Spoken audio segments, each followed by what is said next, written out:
আসসালামু আলাইকুম। বাংলাদেশ বেতার গোপালগঞ্জ। খবর পড়ছি লাবণী অধিকারী। মৎস্য প্রাণী সম্পদ উপদেষ্টা ফরিদা আক্তার বলেছেন, কারেন্ট জাল নিয়ন্ত্রণে শুধু শাস্তি দিয়ে বা অভিযান পরিচালনা করে সমস্যা সমাধান হবে না। সংশ্লিষ্ট অংশীজন, জাল ব্যবসায়ী ও কারখানা মালিকদের ভূমিকা রাখতে হবে।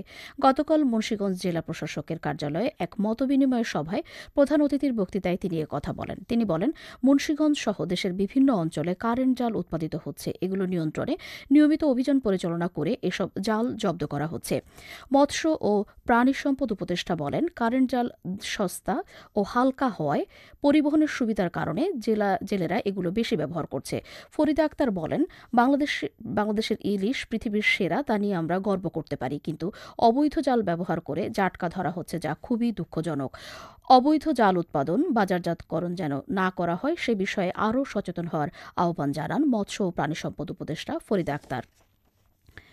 এসো দেশ বদলাই, পৃথিবী বদলাই, এই মূল মন্ত্রকে সামনে রেখে সারা দেশের মতো নড়াইলেও পালিত হচ্ছে তারুণ্যের উৎসব। গতকাল এ উপলক্ষে সদর উপজেলার বল্লারটোপ মাধ্যমিক বিদ্যালয়ে অভিভাবক সমাবেশ অনুষ্ঠিত হয়েছে। জেলা প্রশাসক শারমিন আক্তার জাহান এতে প্রধান অতিথি হিসেবে উপস্থিত ছিলেন।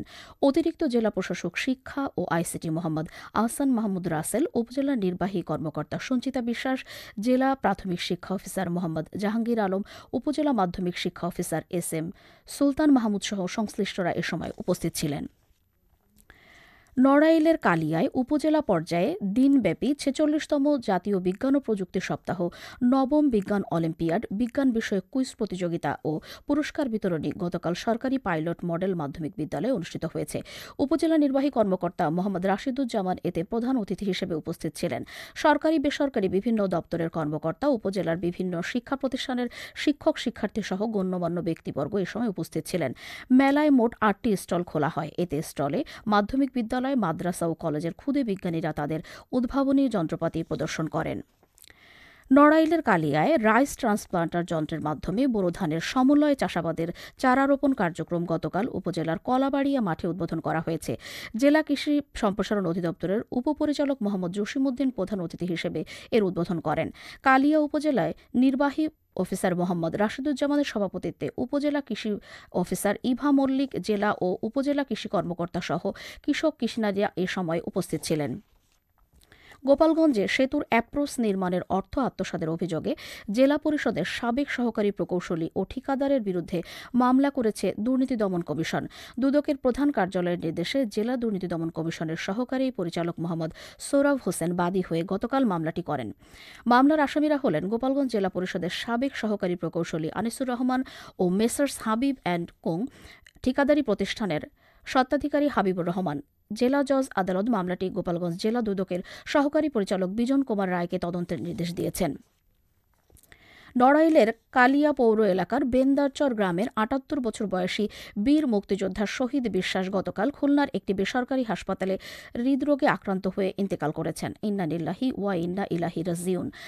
বেন্দারচর মাঠে রাষ্ট্রীয় মর্যাদায় গার্ড অব অনার প্রদান শেষে বাদ আসর জানাজা নামাজের পর পারিবারিক কবরস্থানে তাকে দাফন করা হয়। কালিয়া উপজেলা নির্বাহী কর্মকর্তা মোহাম্মদ রাশিদুজ্জামান, মুক্তিযোদ্ধা ও পুলিশ সদস্য সহ বিভিন্ন শ্রেণী পেশার মানুষ এ সময় উপস্থিত ছিলেন। খেলার খবর ফুটবল।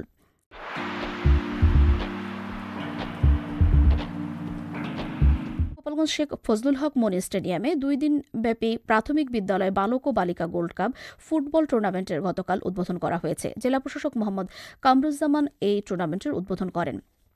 উদ্বোধনী খেলার বালক বিভাগে কাশিয়ানী উপজেলার মাজরা সরকারি প্রাথমিক বিদ্যালয় ৩-০ গোলে কোটালীপাড়া উপজেলার উনশিয়া সরকারি প্রাথমিক বিদ্যালয়কে পরাজিত করেছে। খেলায় ৫ উপজেলার বিজয়ী দল জেলা পর্যায়ে খেলবে। সবশেষে আবহাওয়া।